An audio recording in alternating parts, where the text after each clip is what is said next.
সংস্কৃত কক্ষাতে সকলকে স্বাগত জানাই। আমি সুরজিৎ রয়। আজকে তোমাদের একটা বিশেষ খবর নিয়ে চলে এসেছি। যারা বিহারের পরীক্ষা দিচ্ছ বা দেবে তাদের জন্য বিপিএসসি 9-10 টায়ার 3 রেজাল্ট আজকে বেরিয়েছে। তোমরা চাইলে ওয়েবসাইটে গিয়েও দেখতে পারো।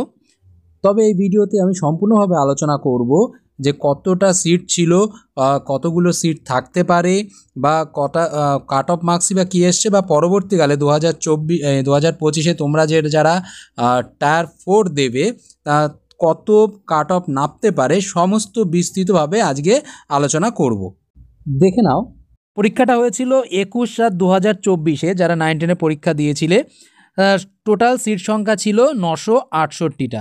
তার মধ্যে প্রায় 792টা, প্রায় 800টা সিট ছিল জেনারেল, বাকি সিট ছিল এসসি এসটি ওবিসি, যাদের ওরকমভাবে সিট ছিল। ঠিক আছে, যেহেতু আমরা ওয়েস্ট বেঙ্গল, তাই আমাদের কিন্তু শুধু থাকছে জেনারেল।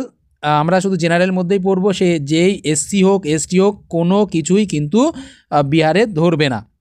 অন্য রাজ্যে আমাদের এই এসসি এসটি কিন্তু অন্য রাজ্যে গিয়ে সেই সুবিধাটা পাবো না। তাই জন্য আমরা যদি এসসি এসটি বা ওবিসি যাই হই না কেন, সবাই কিন্তু জেনারেলের মধ্যেই পড়বে। ঠিক আছে, যাই হোক, যারা টিআরই 3 দিয়েছো হয়তো তারা ইতিমধ্যে জেনে গেছো, বা যদি না জেনে থাকো তাহলে তোমরা দেখে নাও যে কাদের টিআরই 3 ক্লিয়ার হয়েছে। যাদের টিআরই 3 ক্লিয়ার হয়ে গেছে তাদের অনেক অনেক শুভেচ্ছা।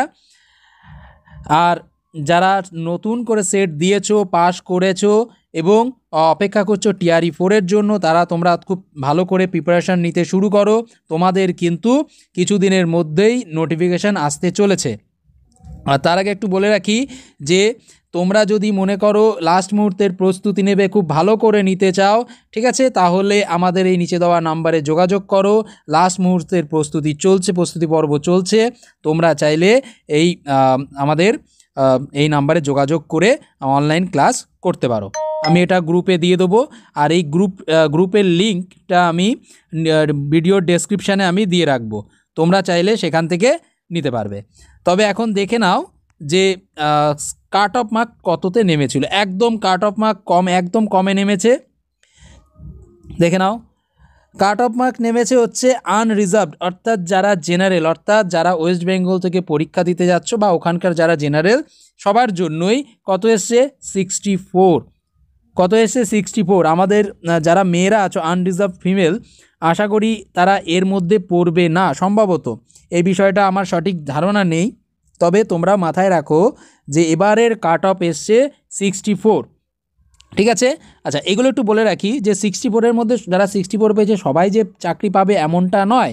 যার মানে লাস্ট কাট অফ নেমেছে যে পার্ট 3-তে 52 পেয়েছে, অর্থাৎ সাবজেক্টে 52 পেয়েছে, এবং পার্ট 1-এ 14 পেয়েছে, এবং যার ডেট অফ বার্থ এর মধ্যে মানে এর আগে হতে হবে, মানে 1987 সালের আগে হতে হবে, পরে হলে তার হবে না। ঠিক আছে, অর্থাৎ মনে করো লগভগ কত 65 যারা পেয়ে গেছে তারা মানে পুরোপুরিভাবে চাকরি পেয়ে যাবে।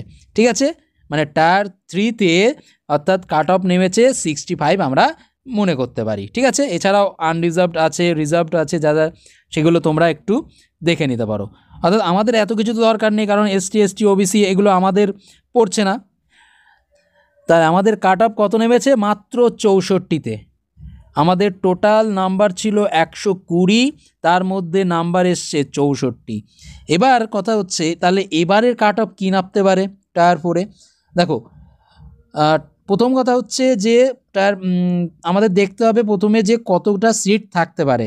এবারও শুনছি খুব ভালো একটা সিটের থাকার সম্ভাবনা রয়েছে। যদি এরকমই সিট থাকে 968, অর্থাৎ 1000টার মতো যদি সিট থাকে, তাহলে মেনে নাও তোমরা মোটামুটি 80 থেকে 90-এর মধ্যে তোমরা কাট অফটা পাচ্ছ। যেরকম এখানে 968টা মানে সিট ছিল, তাই 64 বা 65ই আমরা ধরি, 65 কাট অফ নেমেছে। ঠিক আছে, এবার যদি এরকমই সিট থাকে তাহলে 80 to 90 আশা করি এর উপরে যাবে। 90 তো যাবেই না, 80-র মধ্যেই থাকবে। ঠিক আছে, আর যেহেতু এবার প্রচুর পরিমাণে ওয়েস্ট বেঙ্গল থেকে গেছে, তাই একটু চাপ হয়তো বাড়তে পারে বা কাট অফ একটু বেশি নামতে পারে। ঠিক আছে, তবে কোনো চিন্তা নেই, তোমরা ভালো করে প্রস্তুতি নাও। আর যদি ভালো করে প্রস্তুতি নিতে চাও তাহলে এই নিচে দেওয়া এই নাম্বারে যোগাযোগ করো আমাদের সঙ্গে। লাস্ট মুহূর্তের সেরা প্রস্তুতি আমাদের করানো হচ্ছে। এই পিডিএফটা তোমরা গ্রুপে পেয়ে যাবে। আর গ্রুপে জয়েনের জন্য নিচে দেওয়া ডেসক্রিপশানে গিয়ে তোমরা সেই লিঙ্কে গিয়ে তোমরা হোয়াটসঅ্যাপ গ্রুপে জয়েন হতে পারো। আজ এই পর্যন্তই। নমো নমঃ।